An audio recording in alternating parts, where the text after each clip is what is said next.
cant ak gërëm neel na leen yéen ñi safoo site internet bi di info actu buzz li gën a fës ci bopp xabaar yi nag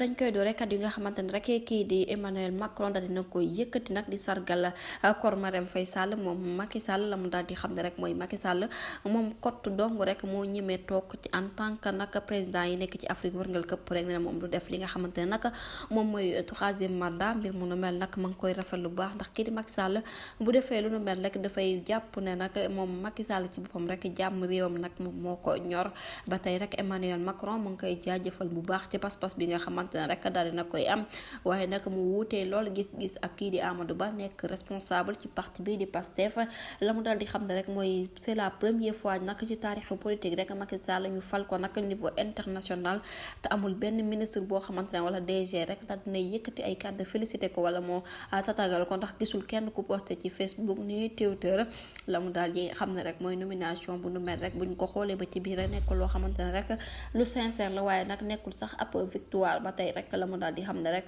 mooy àdduna dafa gudd tànk waaye nag yaakaar na ne suba moom bu soobee yàlla journal bi di Le Soleil nag dina ko bind mu ne fangaral nag ci journal yi ba tey rek bu ñu jógee ko foofu nag dañuy àddu wutale ci kàddu yi nga xamante ne rek kii di Maître Ngagne Demba Touré daal dina koy yëkkati moom la mu daal di xam ne rek ginnaaw fukki at ak ñaar yi nga xamante ne nag préfet yi daal dinañ koy liggéey ci biir réew mi jamono ji nag nekk na mbir moo xamante ne rek war nañ leen a bàyyi nañ doxaleeg seen sabat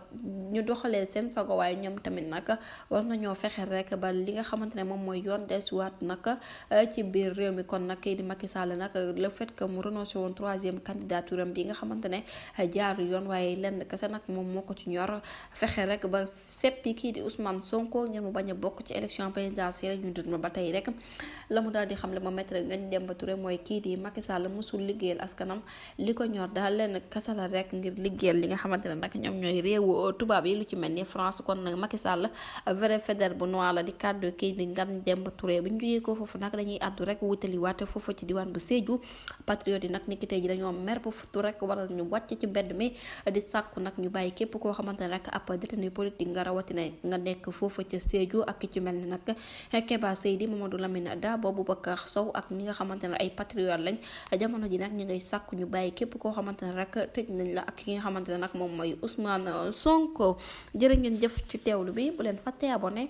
bës cloche de notification ngir amaa yeneen info